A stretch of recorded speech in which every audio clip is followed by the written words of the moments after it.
नमस्कार, my self doctor Arun Kumar. आज के इस वीडियो में हम कंजक्टिवाइटिस जैसे आई फ्लू के नाम से जानते हैं उसके बारे में बात करने वाले हैं। ये बीमारी हर जगह देखने को मिल सकता है, संभवतः हर घर में देखने को मिल सकता है। ये बीमारी बूढ़ों से लेकर बच्चों तक सभी उम्र के लोगों में हो सकता है। तो जैसा कि आप लोग देख सकते हैं, conjunctivitis is inflammation of conjunctiva and conjunctiva is a thin transparent membrane present over the sclera. जो आंखों का वाइट भाग होता है उसी को हम स्क्लेरा कहते हैं, और स्क्लेरा के ऊपर एक पतली झिल्ली होती है, पतला मेम्ब्रेन होता है, जिसे हम कंजक्टाइवा के नाम से जानते हैं। और इसी कंजक्टाइवा में इन्फ्लामेशन होने को कंजक्टिवाइटिस के नाम से जानते हैं। इसे आई फ्लू और पिंक आई भी कहा जाता है। तो ये जो कंजक्टिवाइटिस नाम की बीमारी है, ये मेनली 4 प्रकार का होता है, 4 तरीक़ों से फैलता है। पहला है viral conjunctivitis, bacterial conjunctivitis, allergic and chemical conjunctivitis.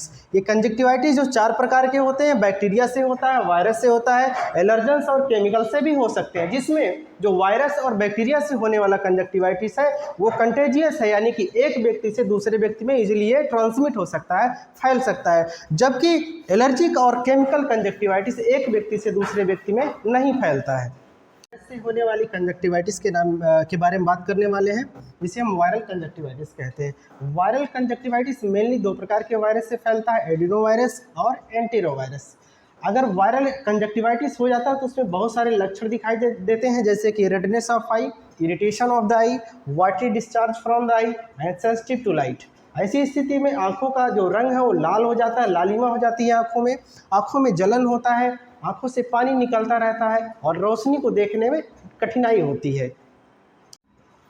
तो वायरल कंजक्टिवाइटिस के बाद हम लोग बैक्टीरियल कंजक्टिवाइटिस के बारे में बात करने वाले हैं। मेनली स्टाइफिलोकोकस ऑरियस और स्ट्रेप्टोकोकस निमोनी नामक बैक्टीरिया से होता है।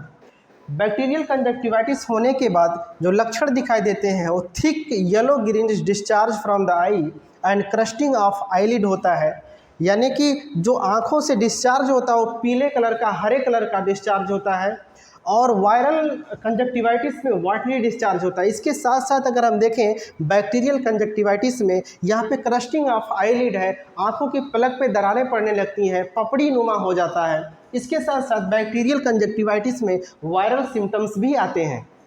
तो इसके बाद हम लोग एलर्जिक कंजक्टिवाइटिस के बारे में बात करेंगे। एलर्जिक कंजक्टिवाइटिस एलर्जेंस से होता है, और एलर्जेंस जैसे पॉलन ग्रेन होता है, फूलों से जो कण निकलते हैं उससे भी एलर्जी होता है काफ़ी लोगों को। एनिमल डैंडर, एनिमल के स्किन से भी जो डस्ट निकलते हैं, जो डैंडर निकलते हैं, उससे भी एलर्जी होता है। माइस्ट डस्ट जो होते हैं, डस्ट में जो माइट्स होते हैं, कण होते हैं, उनसे भी एलर्जिक रिस्पॉन्स आ सकता है और एलर्जिक कंजक्टिवाइटिस हो सकता है। इसके अलावा कभी कभी लोगों में आई ड्रॉप से भी इन्फ्लामेशन हो जाता है, जिससे रेडनेस ऑफ आई हो जाता है और उसको एलर्जिक कंजक्टिवाइटिस के अंतर्गत समझते हैं हम।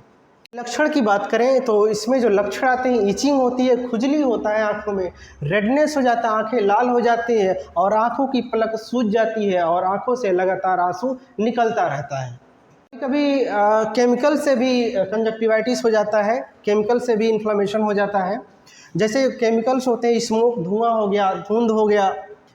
तो और कभी कभी स्विमिंग पूल में जो लोग नहाने जाते हैं उनकी आंखें भी लाल हो जाती हैं। उसका मेन कारण होता है कि उस पानी में क्लोरीन होता है और क्लोरीन से उनका जो आंख सेंसिटिव होता है और उसमें इन्फ्लामेशन होने को हम लोग केमिकल कंजक्टिवाइटिस कह सकते हैं। इसके अलावा अगर हम सिम्टम्स की बात करें तो इसमें जो रेडनेस ऑफ आई हो जाता है, आंखें लाल हो जाती है, इरिटेशन होता है और डिस्कम्फर्ट ऑफ आई, इसमें लक्षण दिखाई देते हैं। प्रिवेंशन की बात करें, रोकथाम की बात करें, बचाव की बात करें तो इसमें हम देख सकते हैं कि अपने आँखों की बार बार सफाई करें, हाथों की सफाई करें, हैंड वॉश करें।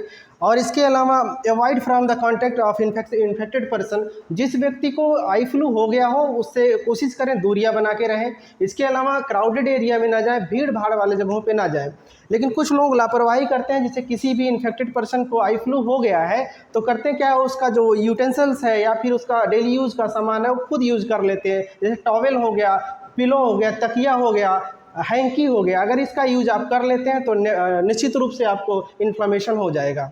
उम्मीद करता हूँ ये वीडियो आपको पसंद आया होगा। यदि पसंद आया हो तो मेरे चैनल को सपोर्ट करें। धन्यवाद।